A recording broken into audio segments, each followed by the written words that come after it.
How many of you guys have pets? How many of you guys want to see your pet end up in an overcrowded animal shelter? Although it may not be our own pet, we still have a responsibility to do what we can when a problem arises in our community.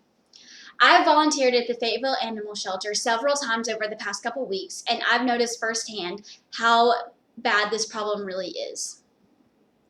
Our community needs each and every one of you to reach out and help fight the issue of overcrowding.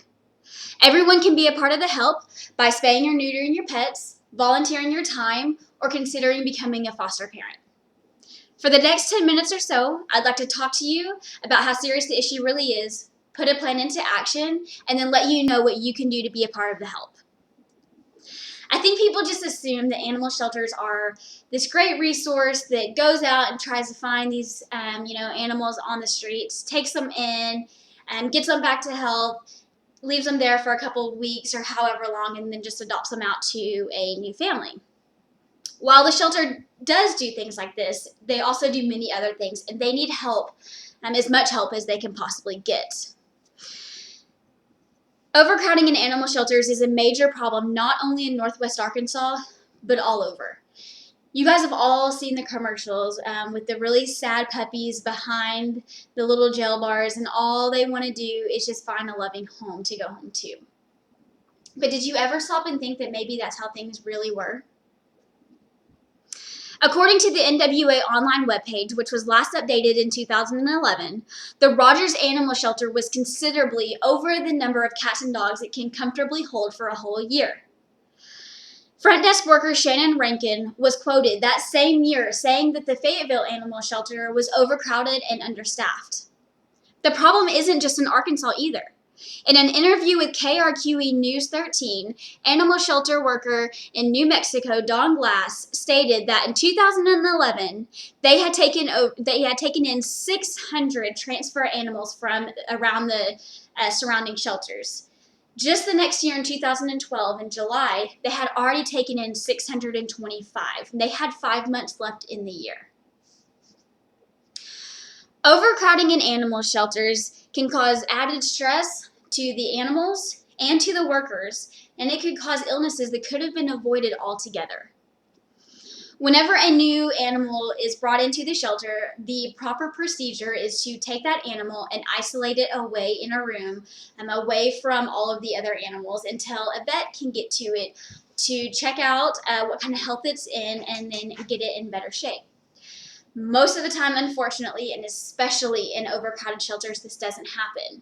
The new animal is taken to the live floor with all the other adoptable pets, and now any of the illnesses or diseases that it's carrying are now airborne, and all of the other animals are susceptible to it.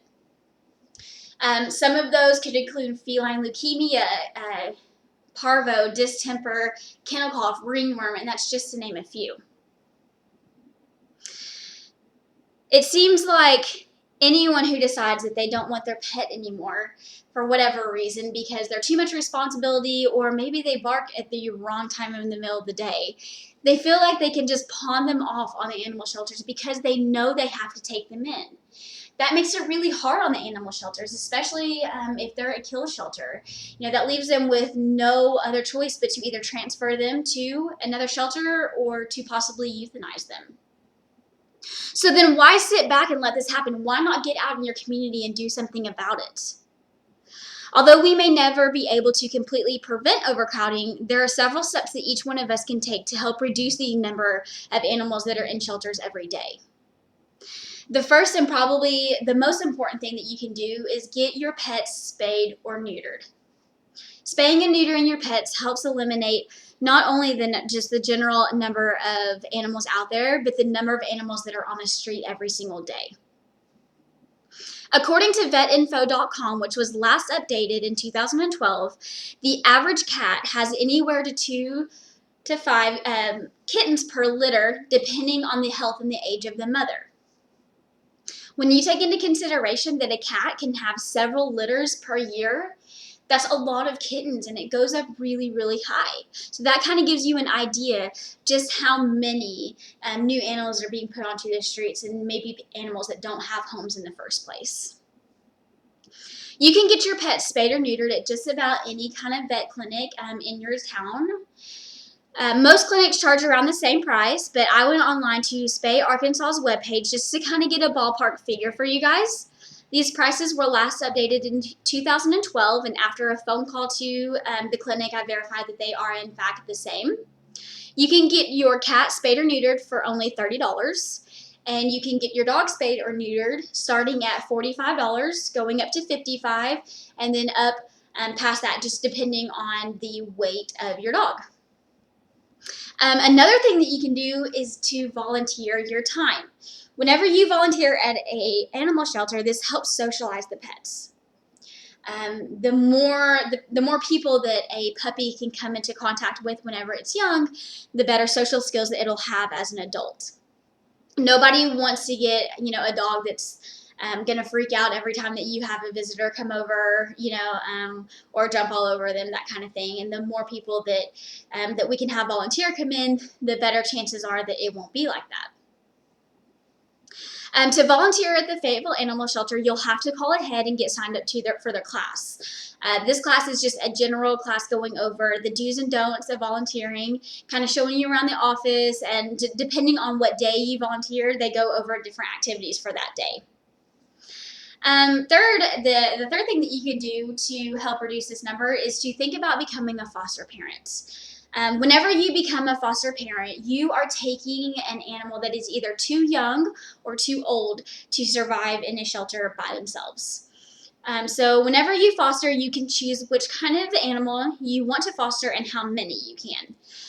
The shelter that you are fostering from takes care of any up-to-date shot records, toys, food, that kind of thing, so it's never a financial burden or a financial issue on your end. If we can put those simple plans into action and execute them, I'm positive that it'll make a huge impact on the overcrowding issue.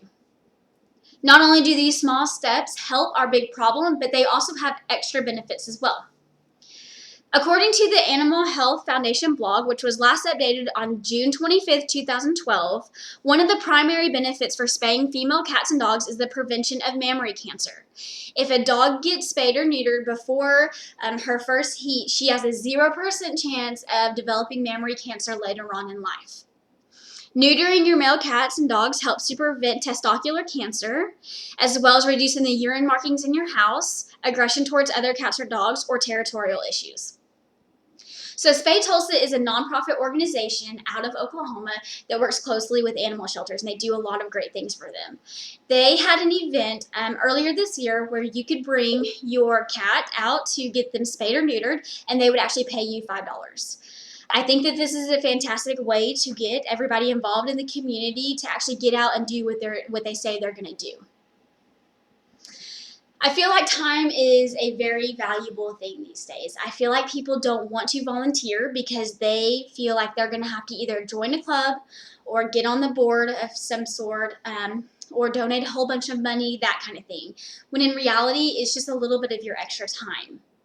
Whenever you volunteer, the extra added benefits that it'll have for you is if you have maybe possibly children that are just dying for a new puppy, you can bring them in on the weekend and volunteer, and it shows them how big of a responsibility having a dog really is.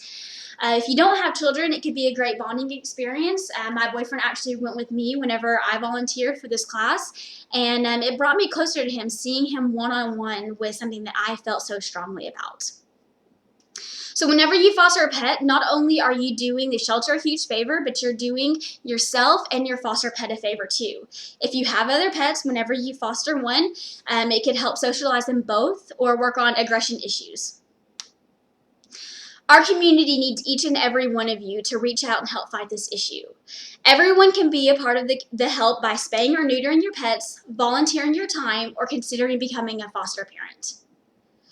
Overcrowding in animal shelters is a huge problem that needs to be addressed. We may not ever be able to completely stop the problem, but with a couple simple steps and some time, I think that we can make a huge difference. So I challenge you, go out this weekend and go volunteer. Take your family or take a friend and have a good time. Make a difference not only in your life, but in a pet's life as well. Are there any questions? Thank you.